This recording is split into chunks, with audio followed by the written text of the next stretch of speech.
গল্পের নাম মনের মাঝে শুধু তুমি, পর্ব ৪।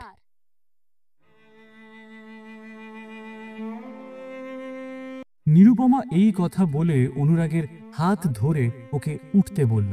তবে অনুরাগ অদ্ভুত নেশা চোখে নিয়েই নিরুপমার দিকে তাকিয়ে আছে। হঠাৎ করে হাতের ব্যথা ভুলে গিয়ে খুব শক্ত করে নিরুপমার দুটো হাত চেপে ধরে আর চেয়ার থেকে উঠে ধীরে ধীরে ওকে ওই অবস্থায় ধরে নিয়ে পিছনে সরতে শুরু করে। নিরুপমার হাতে খুব লাগছে, কিন্তু তাও কিছু বলতে পারছে না। কোনো এক অজানা আকর্ষণে দুজন একে অপরের চোখের দিকে তাকিয়ে আছে। এই মুহূর্তে অনুরাগের কেবিনে এত নীরবতা বিরাজ করছে যে ঘড়ির কাঁটার টিকটিক শব্দ খুব জোরালো হয়ে উঠেছে। একটা সময় পর নিরুপমার পিঠে দেওয়াল ঠেকে যায়। অনুরাগ তখন ওর হাত দুটো শক্ত করে ধরে আছে। কিছু তো আছে অনুরাগের চোখে, তাই নিরুপমা চাইলেও ওর চোখ থেকে চোখ সরাতে পারছে না। হার্টবিট ক্রমশ একটু একটু করে নিজের গতি বাড়িয়ে চলেছে। অনুরাগের হাত এবার নিরুপমার হাত থেকে ধীরে ধীরে নামতে শুরু করে আর ওর কোমরে এসে শক্ত করে ধরল। কেবিনের মধ্যে এসি থাকা সত্ত্বেও নিরুপমা অনুরাগ দুজনেই ঘেমে যাচ্ছে। নিরুপমা বুঝতে পারছে অনুরাগকে থামাতে বলা উচিত, কিন্তু পারছে না। নিরুপমা নিজের হাত দুটো মুঠো করে নিয়েছে। অনুরাগ ধীরে ধীরে একটু ঝুঁকে নিরুপমার মুখের দিকে এগিয়ে আসছে। তবে সেই মুহূর্তে নিরুপমা নিজের মুখ সরিয়ে অনুরাগকে এক ঝটকায় সরিয়ে দিয়ে চিৎকার করে বলল, অনুরাগ! অনুরাগ এতক্ষণ পর বুঝতে পারল সবকিছু ভুলে গিয়েছিল। নিরুপমা ওর দিকে অদ্ভুত দৃষ্টিতে বড় বড় চোখ করে তাকিয়ে আছে। এইবার অনুরাগ এগিয়ে এসে কিছু বলার আগে নিরুপমা ওকে হাত দেখিয়ে থামিয়ে দেয়। তারপর টেবিলে রাখা ব্যাগটা নিয়ে গটগট করে এগিয়ে আসে। দরজাটা খুলে বেরোতে যায়, তবে অরিত্রকে সামনে দেখে যেতে পারল না। নিরুপমার মুখ দেখে অরিত্র বুঝতে পারে কিছু একটা হয়েছে। তারপর সামনে তাকিয়ে দেখে অনুরাগের মুখটাও অন্যরকম। নিরুপমা একটা নিঃশ্বাস নিয়ে চুলগুলো কানের পাশে গুটিয়ে নেয়। অরিত্র ওদের দুজনের দিকে একবার তাকায়, তারপর বলে, কিরে নিরু এখানে? আর কি হলো, কোনো প্রবলেম? ঝগড়া হয়েছে নাকি তোদের? এই নিরু, এভাবে চুপ করে আছিস কেন, বল। না না অরিত্রদা, ঝগড়া কেন হবে? আসলে অনুরাগ আজ আমায় আইসক্রিম খাওয়াতে নিয়ে যাবে বলেছিল, তাই আমি আগেই এখানে এসে অনুরাগকে সারপ্রাইজ দিয়েছি। নিরুপমা নিজে স্বাভাবিক হয়ে কথাগুলো কোনো রকমে অরিত্রকে বলল। তারপর অরিত্র আবার বলল, ও আচ্ছা, তোরা আইসক্রিম খেতে যাবি? ঠিক আছে অনুরাগ, তুই ওকে নিয়ে আইসক্রিম খেতে যা, বাকি কাজগুলো আমি করে নেব। অরিত্র হাসি মুখে বলল। তারপর নিরুপমা বলল, না অরিত্রদা, আমার বাড়ি যাওয়া উচিত, অনেক দেরি হয়ে গেছে। মনি আমাকে সঙ্গে নিয়ে বেরোবে বলেছিল, অন্যদিন খাবো আইসক্রিম। নিরুপমা এই কথা বলে বেরিয়ে আসতে গেলে অরিত্র ওর হাত ধরে সামনে নিয়ে আসে। মাকে আমি বলে দেব, তোরা যা আইসক্রিম খেয়ে আয়। তখন যে কথাগুলো বললাম মনে রাখিস, কিন্তু আমি কিন্তু অপেক্ষা করছি তোর উত্তরের জন্য। শেষ কথাগুলো অরিত্র নিরুপমার কানের কাছে এসে খুব ধীরে ধীরে বলল, যাতে অনুরাগ না শুনতে পায়। তারপর নিরুপমা বলল, হ্যাঁ ঠিক আছে। নিরুপমা আর কিছু বলে না। তারপর বাইরে বেরিয়ে এসে অপেক্ষা করতে লাগে। অনেকক্ষণ পরে অনুরাগ ওর সামনে গাড়ি এনে দাঁড় করায়। নিরুপমা একটু রেগেই গাড়ির দরজাটা খুলে সামনের সিটে বসলো। অনুরাগ ভেবেছিল আজকে নিরুপমাকে জিজ্ঞেস করবে সত্যি এই বিয়েতেও রাজি কিনা, আর নিরুপমাকে বোঝাবে ওর ভালোবাসার কথা। কিন্তু এখন তো পরিস্থিতি সম্পূর্ণ পাল্টে যাচ্ছে। অনুরাগ গাড়িটা দাঁড় করিয়ে নিরুপমার দিকে ঘুরে কান ধরে বলে, সরি নিরু, আর কখনো হবে না। আমি আজ তোর সঙ্গে যেটা করেছি সেটা ঠিক নয়। আমি জানি সবাই এই জন্যই বলে একটা ছেলে আর একটা মেয়ে বেস্ট ফ্রেন্ড হয় না। আমি সেই অসম্ভবকে সম্ভব করতে চাই। ছোট থেকেই আমাদের মধ্যে বন্ডিংটা সেই রকম। প্লিজ অনু, শুধুমাত্র ফিজিক্যাল অ্যাট্রাকশনের জন্য আমাদের সম্পর্ককে নষ্ট করিস না। অনু, এমন কিছু করিস না কোনোদিন যাতে সবার চোখে আমাদের সম্পর্কটা ছোট হয়ে যায়। নিরুপমা অনুরাগের দিকে তাকিয়ে এক নাগারেই কথাগুলো বলে গেল। অনুরাগ আর কিছু বলতে পারে না, ও শুধু মাথা নাড়ায়। ওর খুব হাসি পাচ্ছে নিজের ভাগ্যের ওপরে।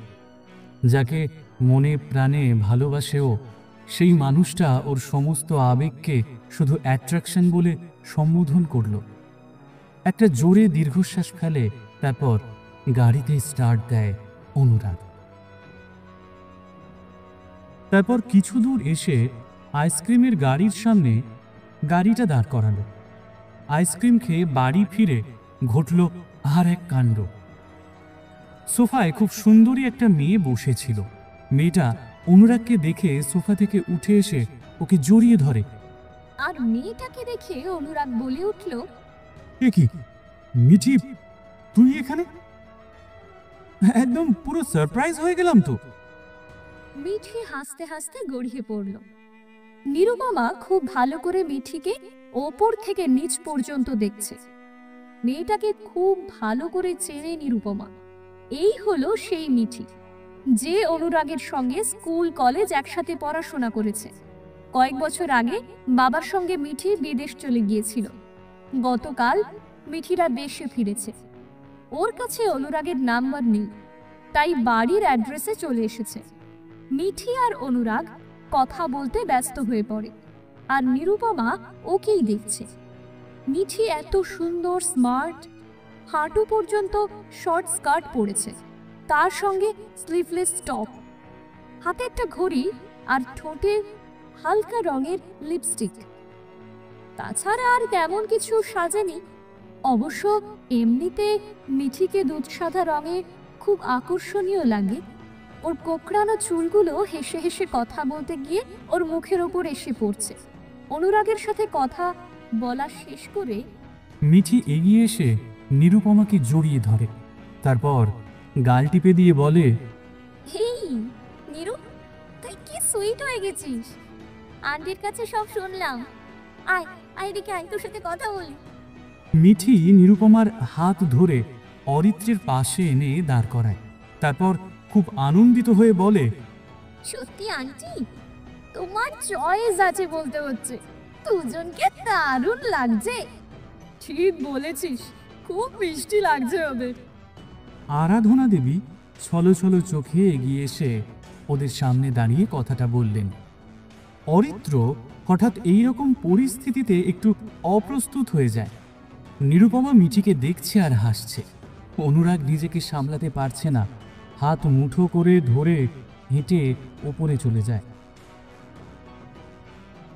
অরিত্র ব্যাপারটা লক্ষ্য করে, তারপর ওপরে এসে দেখে অনুরাগ ঘরের সমস্ত জিনিসপত্র ছুঁড়ে ছুঁড়ে ফেলে দিচ্ছে। অরিত্র বুঝতে পারল ওর ভাই রেগে গেছে, কিন্তু কেন সেটা বুঝতে পারছে না। অনুরাগকে থামানোর জন্য অরিত্র ওর রুমের ভেতরে এসে ভাইকে জড়িয়ে ধরে বলে, কেন কেন করছিস? কি হয়েছে? কি প্রবলেমটা আমাকে বল। আমি বুঝতে পারছি তোর কিছু হয়েছে, কিন্তু কি হয়েছে? আমি একা থাকতে চাই, প্লিজ আমাকে একা ছেড়ে দে দাদা। অনুরাগ নিজেকে ছাড়িয়ে পেছন ফিরে বলে উঠল। কিন্তু কিন্তু অনু অনু অরিত্র আর কিছু বলতে গেলে অনুরাগ ওকে থামিয়ে দেয়। অরিত্র কিছু না বলে চলে আসে, আর অনুরাগ সঙ্গে সঙ্গে ধমাস করে দরজাটা বন্ধ করে দেয়। অরিত্র এরপর নিচে চলে যায়। মনের মধ্যে একটা চিন্তা থেকেই যায়। এদিকে নিরুপমা অনুরাগের ঘরের দরজার পাশে দাঁড়িয়ে পুরো ব্যাপারটা লক্ষ্য করে। আগের পর্বের কিছু ঘটনা। নিরুপমার মা খুব ছোট বয়সে মারা গিয়েছিলেন। তারপর থেকে আরাধনা দেবী নিরুপমাকে নিজের সন্তানের মতো মানুষ করেছেন। এমনকি নিজের বড় ছেলে অরিত্রর সঙ্গে নিরুপমার বিয়ে দেবেন বলে সেই ছোট্ট বয়সে ওকে অরিত্রের বাগদত্তা করে দিয়েছেন। তবে বড় হওয়ার সঙ্গে সঙ্গেই আরাধনা দেবীর ছোট ছেলে অনুরাগ নিরুপমাকে একটু একটু করে নিজের মনে জায়গা দিয়ে ফেলে। আর এদিকে অরিত্র ছোট থেকেই নিরুপমার প্রতি নিজের সমস্ত দায়িত্ব কর্তব্য পালন করতে থাকে। অনুরাগ নিরুপমাকে অন্য চোখে দেখলেও নিরুপমার কাছে অনুরাগ খুব ভালো বন্ধু, যার সঙ্গে প্রাণ খুলে হাসা যায়, গল্প করা যায়। কোনো শাসন বা বারণ কিছুই থাকে না, সব কিছু খুব ভালোই চলছিল। হঠাৎ করেই আরাধনা দেবী নিরুপমা আর অরিত্রের বিয়ের সিদ্ধান্ত নিয়ে ফেলেন, যেটা শুনে অনুরাগ নিজের কানকেই বিশ্বাস করতে পারছিল না। নিজের জীবনের প্রথম ভালোবাসা এভাবে দূরে সরে যাবে, যেটা অনুরাগ মেনে নিতে পারে না। বারবার নিজেকে কষ্ট দিতে শুরু করে। এই সব কিছু দেখে অরিত্র কিছু একটা আন্দাজ করতে পারল। নিরুপমার সঙ্গে কথা বলে অরিত্র বুঝতে পারল নিরুপমা নিজেও জানে না ওর মন কি চায়। এদিকে অনুরাগের সঙ্গে কথা বলেও পরিষ্কার আচরণগুলো অরিত্রকে ভাবতে বাধ্য করে। শুধু অরিত্র নয়, অনুরাগের এই আচরণে নিরুপমাও ভীষণ চিন্তিত হয়ে পড়েছে। যে প্রিয় বন্ধুর মনের কথা সবই জানে, আজকে যেন বড্ড অচেনা লাগছে। নতুন পর্বের শুরু। ঘরের মধ্যে জিনিসপত্র লণ্ডভণ্ড হয়ে পড়েই আছে, কোনো আলোর চিহ্ন নেই। পুরো ঘর জুড়ে অন্ধকার বিরাজ করছে। ব্যালকনির দরজাটা খোলা আছে, সেটা দিয়েই অল্প চাঁদের আলো ঘরের ভেতরে ঢুকে আসছে। অনুরাগ চুপ করে বসে সেই চাঁদের আলোর দিকে তাকিয়ে আছে। হাজারো চেষ্টা করেও নিজের মনকে শান্ত করতে পারছে না। অদ্ভুত এক জাঁতাকলের মধ্যে পড়ে গেছে। চোখ দুটো বন্ধ করলে বারবার নিরুপমার মুখটা ভেসে উঠছে। অনুরাগ উঠে দাঁড়ায়, একটু এগিয়ে খেয়াল করে মেঝেতে ছোটবেলাকার কিছু ছবি পড়ে। ঝুঁকে ছবিগুলো তুলে নেয়। ওগুলো দেখে অনুরাগের চোখে জল চলে আসে। বহু পুরনো স্মৃতি চোখের সামনে ভেসে উঠছে। ছোট থেকে ওরা তিনজন একসঙ্গেই বড় হয়েছে, সবকিছু আবারও মনে পড়ে যাচ্ছে। এখন অনুরাগের নিজের উপর খুব রাগ হচ্ছে। কি করে এরকম করতে পারলো? এতটা স্বার্থপর কি করে হতে পারলো? যে দাদা ছোট থেকে সব সময় ওকে আগলে রেখেছে, ওর সব দোষগুলো নিজের কাঁধে তুলে নিয়েছে, সেই সব ভুলে শুধুমাত্র নিজের কথা ভাবছে।